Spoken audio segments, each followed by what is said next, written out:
Angin pagi masih basah oleh embun laut, ketika kapal dan tongkang kami akhirnya berlabuh di Pegatan. Hari ini, saya dan beberapa teman lainnya, kembali akan melanjutkan perjalanan menuju Banjarmasin, ibu kota Kalimantan Selatan.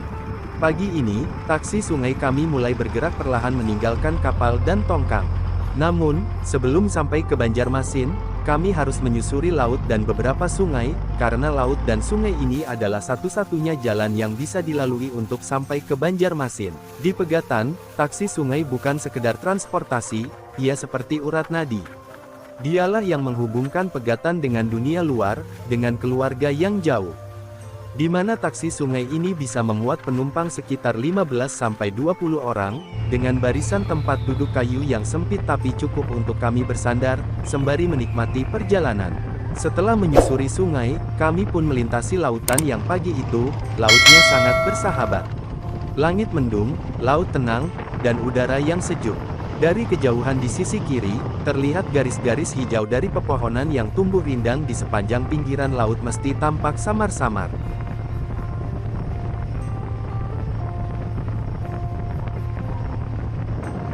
Karena cuaca laut saat ini lagi teduh sehingga penumpang serasa nyaman melewati lautan untuk menuju ke Sungai Sebangaunya.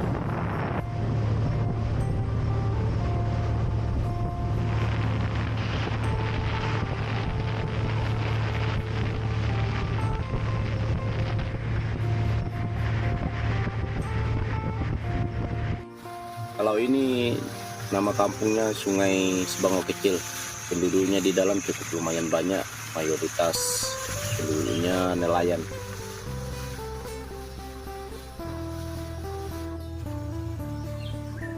Dan biasanya kalau cuaca laut kurang bersahabat, biasanya penumpang was-was kalau melewati muara ini untuk menuju ke Bangaunya ataupun menuju ke Pegatannya.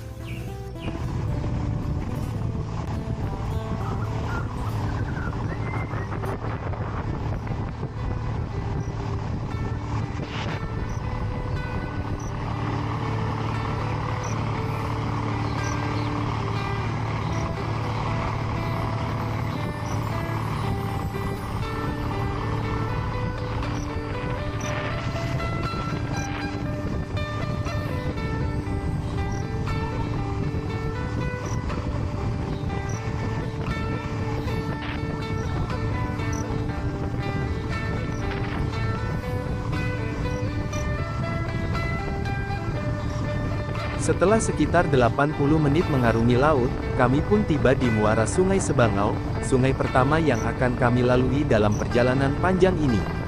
Begitu memasuki sungai, suasana langsung berubah. Kalau tadi luas dan terbuka, kini kami seperti masuk ke lorong hijau yang sejuk. Pohon-pohon nipah tumbuh lebat di kiri kanan, dengan daun-daun panjangnya yang bergoyang pelan ditiup angin.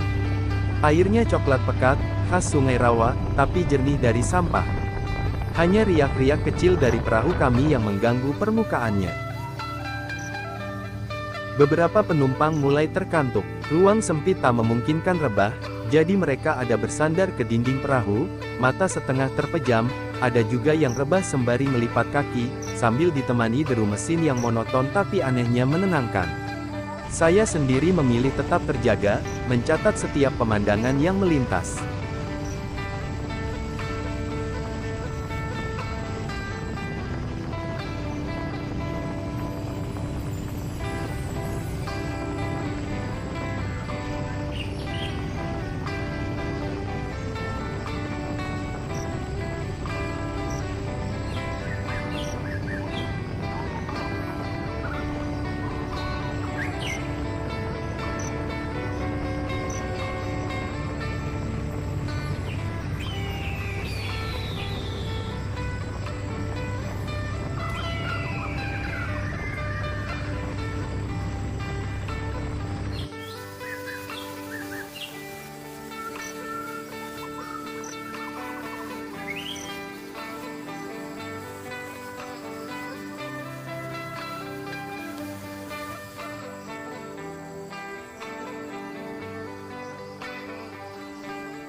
Lalu taksi sungai kami pun tiba-tiba berhenti sebentar di pelabuhan kecil, yang tanahnya berwarna merah untuk menurunkan seorang penumpang.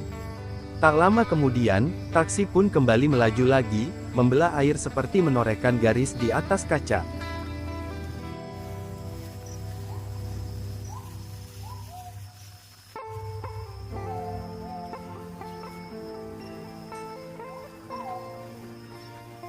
Sesekali terlihat rumah-rumah kayu yang tampak seperti tidak berpenghuni berdiri di pinggiran sungai.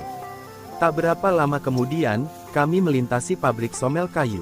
Asap tipis mengepul, tumpukan kayu galam tersusun rapi di tepi sungai. Bau kayu basah dan serbuk gergaji tercium kuat, bercampur dengan aroma lumpur sungai dan daun nipah yang kering. Disinilah, saya merasa bahwa waktu seperti berjalan lambat, bahkan berhenti sesekali, untuk memberi ruang bagi alam dan manusia saling mengamati.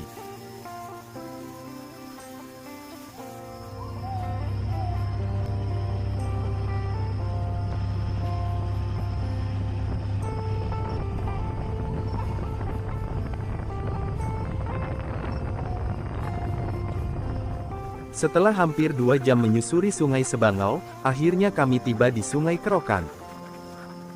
Di pinggir sungai ini, tampak pondok-pondok sederhana dan kebun pisang milik warga yang seakan tumbuh liar dan tak terawat.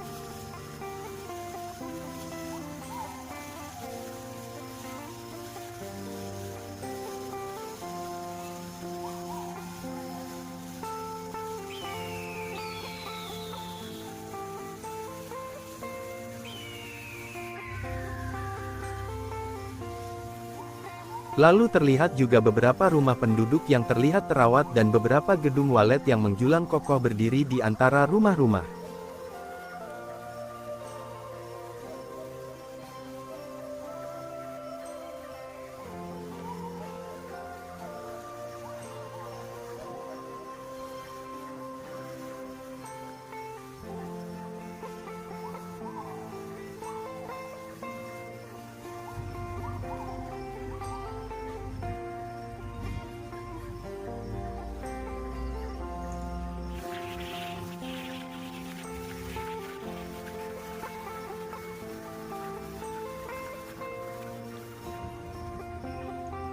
Di salah satu bagian Sungai Kerokan, kami harus melintasi jembatan kayu rendah.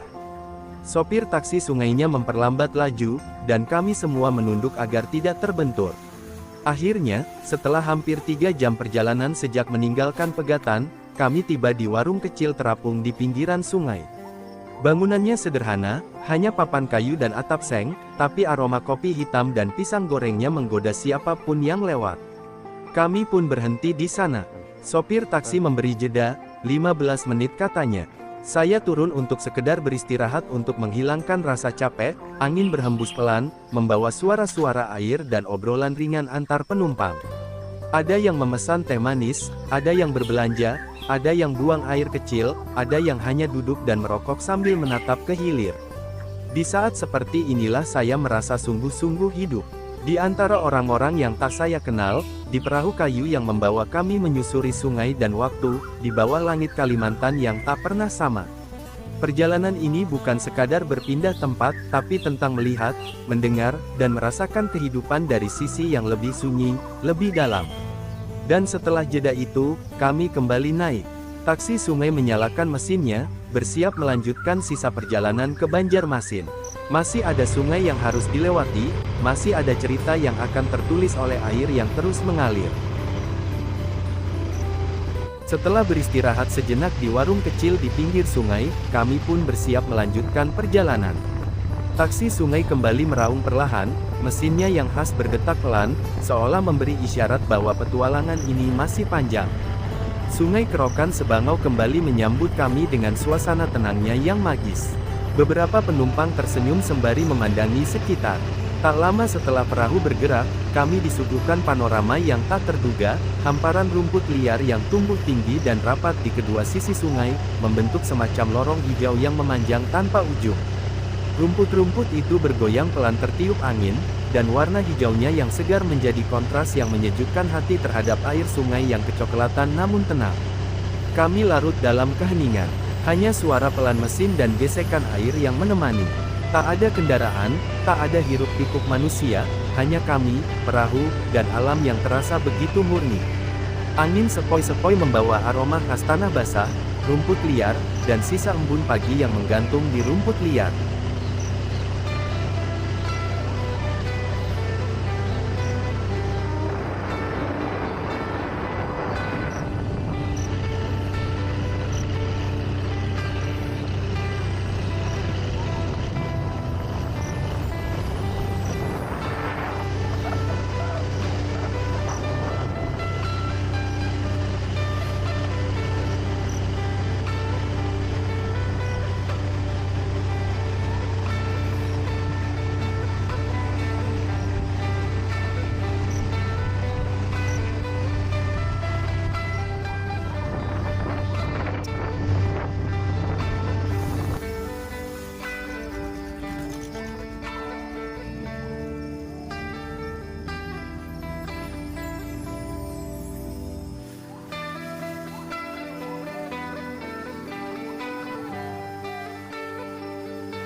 Di atas kami, dahan-dahan rimbun saling bertautan, seolah membentuk kanopi alami yang menaungi perjalanan ini dari terik matahari.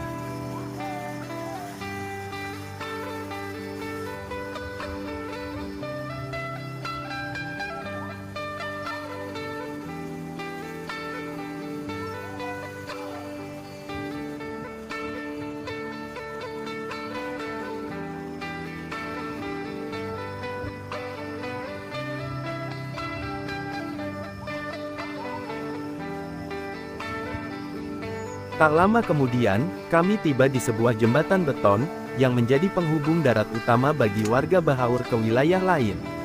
Jembatan itu tampak rendah, sangat dekat dengan atap perahu kami.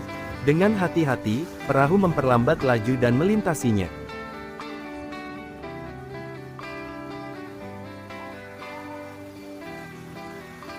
Setelah jembatan, tantangan lain menunggu. Beberapa dahan pohon tumbang dan potongan kayu besar tampak mengapung, menghalangi jalur perahu. Kami pun terpaksa berhenti sejenak. Beberapa orang, termasuk sopir taksi sungai, turun tangan menyingkirkan hambatan itu, menebang dahan yang menggantung dan mendorong kayu ke sisi sungai.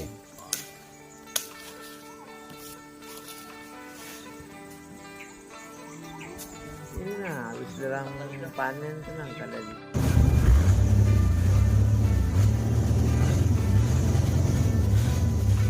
Setelah jalur bersih, perjalanan dilanjutkan.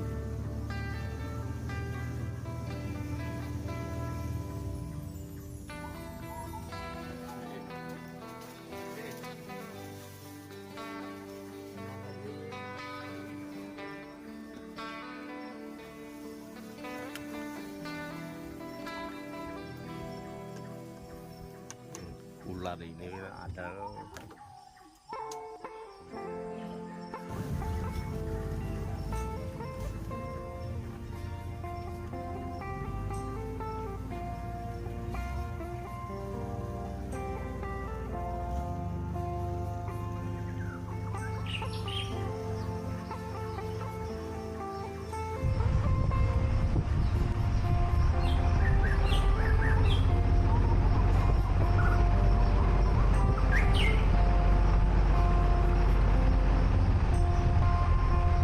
Taksi sungai kembali menyusuri air yang kini mulai melebar, menandakan bahwa kami telah sampai di pertemuan dengan Sungai Kahayan. Memasuki Sungai Kahayan, suasana kembali berubah. Sungai ini lebih luas dan terasa lebih hidup. Rumah-rumah warga berdiri rapat di sepanjang tepian, menciptakan deretan yang tampak padat namun teratur. Airnya memantulkan bayangan rumah, pohon kelapa, dan langit yang mulai beranjak siang. Sungai Kahayan adalah nadi utama kehidupan di sini, mengalir dari Pulang Pisau hingga ke jantung kota Palangkaraya.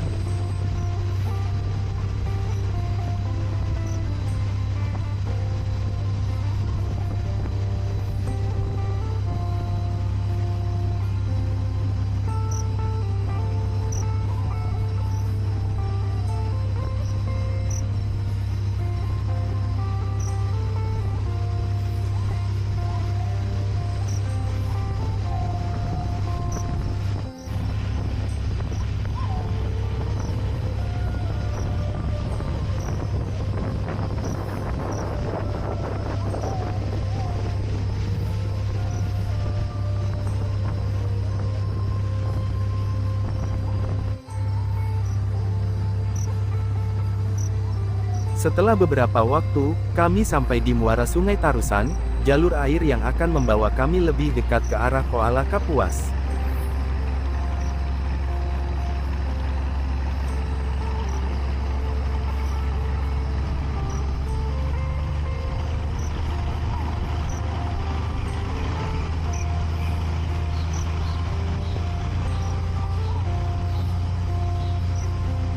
Sungai Tarusan memiliki karakter sendiri.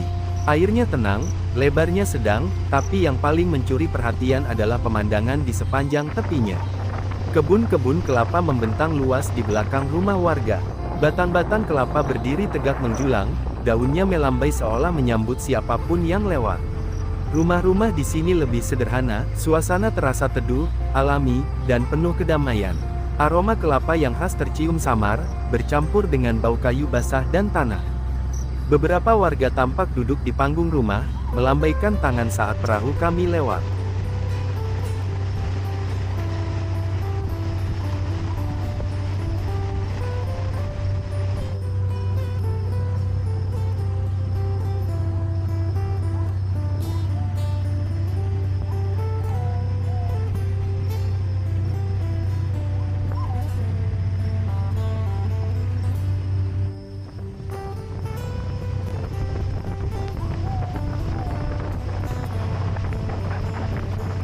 Setelah cukup jauh menyusuri Tarusan, kami pun tiba di percabangan sungai yang mengarah kembali ke jalur Sungai Kerokan.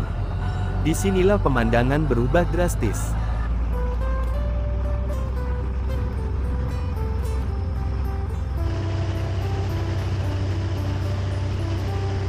Hutan kelapa digantikan oleh perkebunan sawit yang tertata rapi. Pohon-pohon sawit berdiri berderet seperti barisan pasukan hijau, menjulang di atas tanah yang lembab. Aroma khas kelapa sawit menyambut kami, aroma yang getir tapi bersahabat, tanda bahwa manusia sudah mulai menata alam dengan cara mereka sendiri. Meski berbeda dari suasana alami sebelumnya, jalur ini tetap menawarkan keindahan tersendiri, udara tetap segar, air tetap mengalir tenang, dan suara mesin perahu seolah menjadi satu-satunya pengingat bahwa kami masih dalam perjalanan. Perjalanan ini adalah pelajaran diam tentang keseimbangan antara alam liar yang perawan dan lahan yang telah dimanfaatkan, dan sungai adalah saksinya. Ia mengalir membawa semuanya, cerita, kehidupan, dan harapan orang-orang yang hidup di sepanjang tubuhnya. Di ujung perjalanan, saya menatap kembali ke belakang. Sungai yang kami lewati bukan hanya jalur transportasi, ia adalah urat nadi kehidupan, penghubung yang menyatukan desa, kebun, kota, dan manusia. Ia adalah saksi bisu perjalanan kami, dan barangkali, perjalanan siapa saja yang berani menjelajah lebih dalam ke jantung Kalimantan. Tak butuh waktu lama, kami pun tiba di aliran Sungai Koala Kapuas yang membentang luas dan tenang. Suasana dalam taksi sungai seketika berubah, para penumpang yang tadi banyak terdiam, kini mulai bercanda, tertawa kecil, dan berbagi cerita ringan. Angin dari permukaan sungai berhembus lembut, membuat suasana terasa sejuk, membuat kami lupa bahwa perjalanan sudah berlangsung berjam-jam. Di sepanjang tepian Sungai Koala Kapuas, pepohonan tropis tumbuh subur. Dahan-dahannya merunduk ke arah air, daunnya bergoyang tertiup angin seperti melambaikan tangan kepada siapapun yang lewat. Setelah melewati deretan pohon yang asri itu, taksi sungai kami perlahan menyeberang Sungai Koala Kapuas. Airnya begitu luas, dan dari tengah sungai, kami bisa melihat jauh ke berbagai arah, siluet hutan, tiang listrik berdiri sendiri, dan langit yang makin membiru menjelang siang. Tujuan kami berikutnya adalah Sungai Tamban, salah satu jalur air yang tak kalah penting bagi masyarakat pesisir. Saat memasuki Sungai Tamban, suasana kembali berubah. Sungai ini tak selebar Koala Kapuas, namun di kedua sisi sungainya berdiri deretan rumah panggung milik warga, menempel rapat satu sama lain. Bangunan-bangunan kayu ini berdiri di atas tiang tinggi, mengantisipasi pasang surut air yang bisa datang sewaktu-waktu.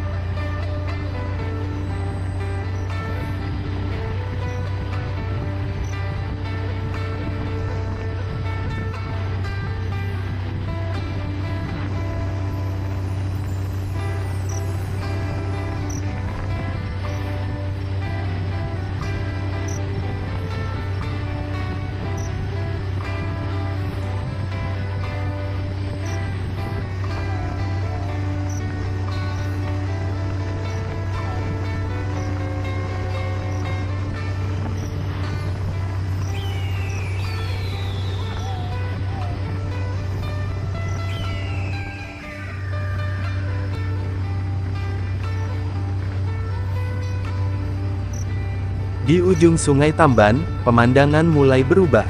Deretan rumah-rumah panggung di pinggiran sungai seakan menyambut kedatangan kami dengan tenang. Rumah-rumah kayu itu berdiri kokoh, berjejer rapi seperti barisan penjaga tua yang sudah lama akrab dengan air sungai. Dari dalam perahu, beberapa penumpang tampak memperhatikan rumah-rumah itu dengan takjub. Ada sesuatu yang khas dari bangunan-bangunan tersebut, kayu-kayu tua yang telah memudar warnanya namun tetap berdiri kuat, memberi nuansa hangat dan mempercantik suasana di sepanjang Sungai Tamban. Taksi sungai kami perlahan melaju, sesekali melintasi jembatan kayu yang membentang di atas sungai. Jembatan itu terbuat dari kayu ulin, kayu keras khas Kalimantan yang terkenal kuat dan tahan puluhan tahun. Meskipun tampak tua, jembatan-jembatan itu tetap kokoh, menjadi penghubung antar desa dan antar kehidupan di pinggir sungai. Di depan beberapa rumah, terlihat perahu klotok bersandar tenang. Beberapa di antaranya tampak usang, namun tetap siap digunakan kapan saja. Perahu-perahu ini bukan sekadar alat transportasi, tapi juga simbol kehidupan warga yang bergantung pada sungai. Tanpa terasa, kami sudah berada di ujung Sungai Tamban. Taksi sungai kami pun melaju keluar, meninggalkan suasana tenang di belakang, dan mulai memasuki aliran besar berikutnya, Sungai Barito.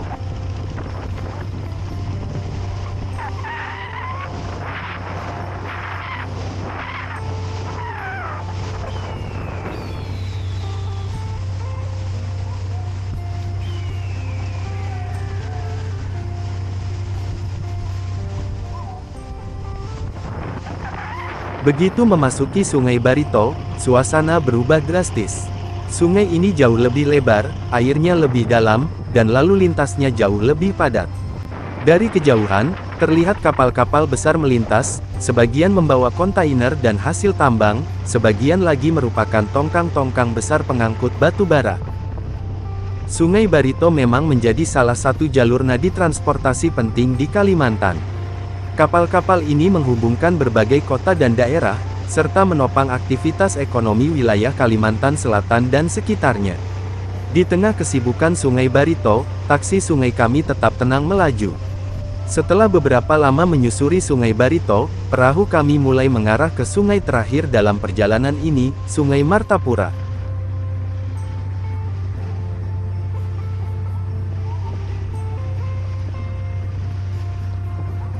Sungai Martapura menjadi pintu gerbang menuju kota. Di sini, nuansa sudah terasa berbeda. Tidak lagi hanya pepohonan dan rumah kayu, tapi kini terlihat deretan rumah yang begitu padat. Kehidupan di pinggiran sungai tampak sibuk namun teratur. Beberapa kapal sedang memuat barang.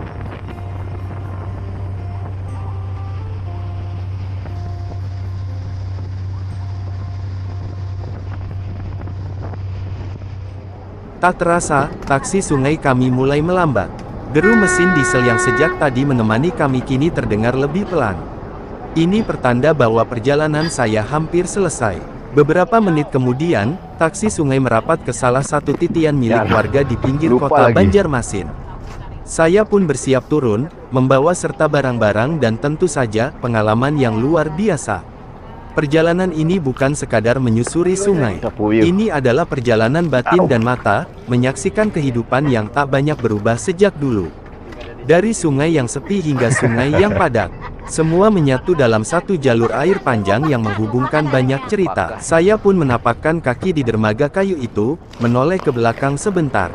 Taksi sungai yang saya tumpangi perlahan kembali menjauh, melanjutkan perjalanannya menyusuri Sungai Martapura, membawa penumpang lain menuju tujuan akhir mereka. Angin sore menyapu wajah saya, dan saya tahu, saya akan selalu mengingat perjalanan ini. Perjalanan yang dimulai dari Pegatan dan kini berakhir di Banjarmasin, membawa saya menyusuri sungai-sungai agung di jantung Kalimantan. Sebuah pengalaman yang tak akan pernah saya lupakan.